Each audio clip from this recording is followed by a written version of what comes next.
want to say good morning to all of you who are watching by YouTube around the country, particularly those of you in the South who know me, who get online every week and watch this. This is a story that I preach on once a year. I preached on this years ago when Valerie was here and asked me to fill in a Sunday one summer, back when the church was configured differently and we were facing a different direction, and then I preached it, early on last year. But every time I go back to these stories, I see something new, and this is one that I like to talk about.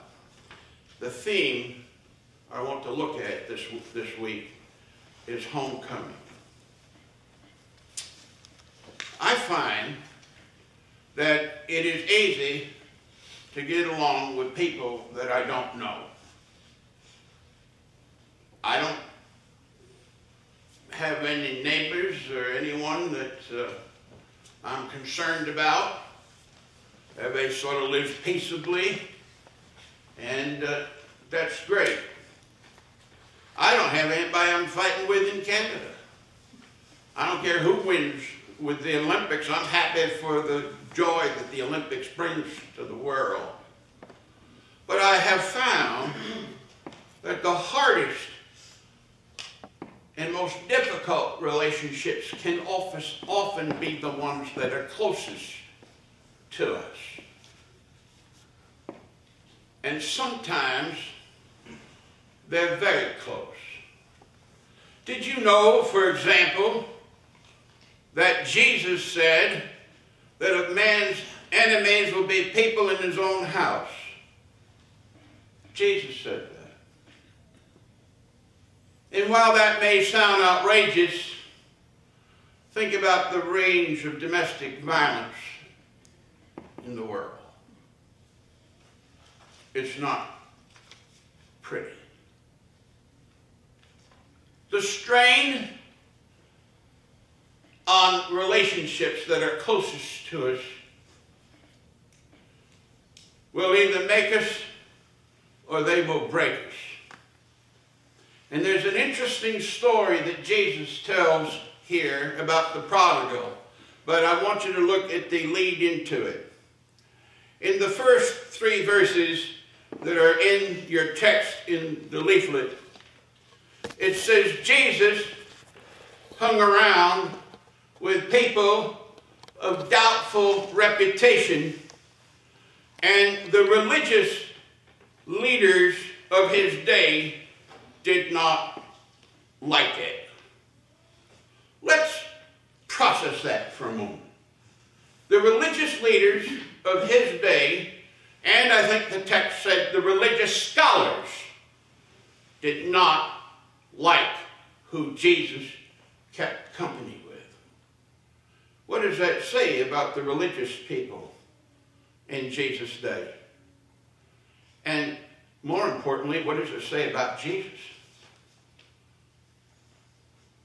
The charge in those first 3 verses was, he eats and drinks with sinners.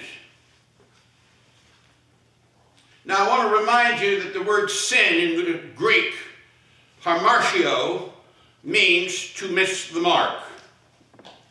It means to not reach our ideal behavior. That which even perhaps we aspire to, but we keep missing it. Disappointing ourselves and sometimes disappointing others. So sin is not a list of some taboos. Sin is the idea of falling short. Not being successful in the way that we live. Disappointing people. And Jesus hung out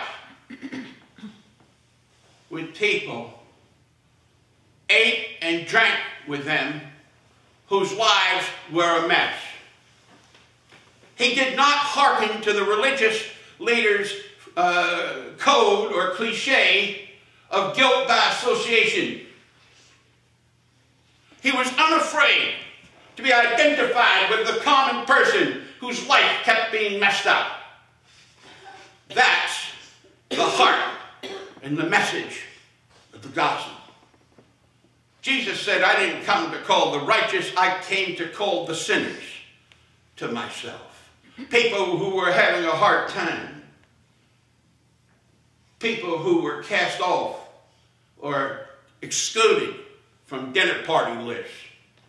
Jesus made a particular effort to eat with them and to drink with them to the point where really religious people were ticked off with Jesus. Is there something wrong with that this morning?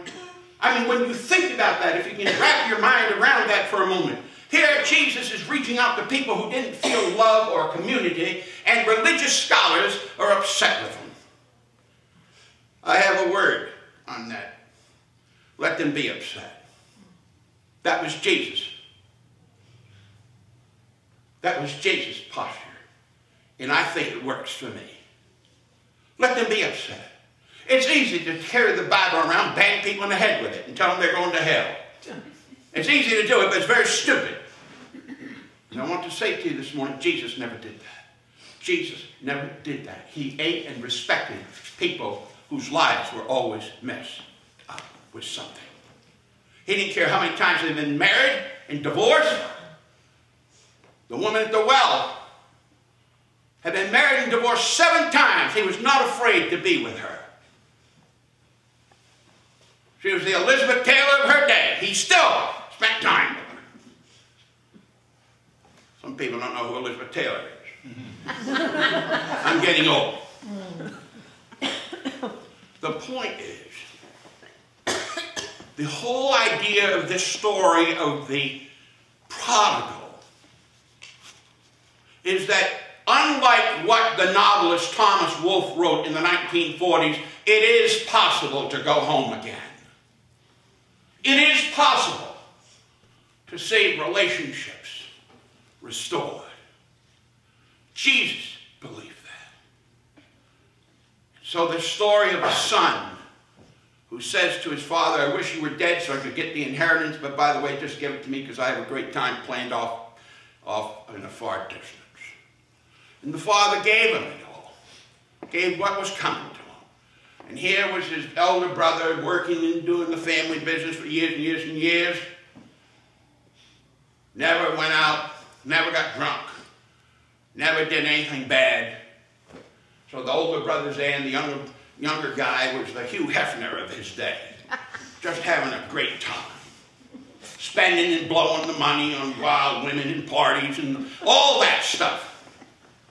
Now, Jesus is telling the story in response to criticism he's getting from religious scholars. One of the things that struck me this morning about Jesus was how he gave us a window to look at God. He never pictured God as a monarch. It was always as a father looking for a lost son.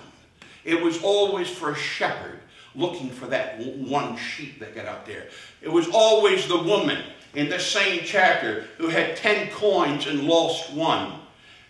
The God of the Bible, Jesus said, the God that he came to represent, was presented in loving, understandable, everyday terms.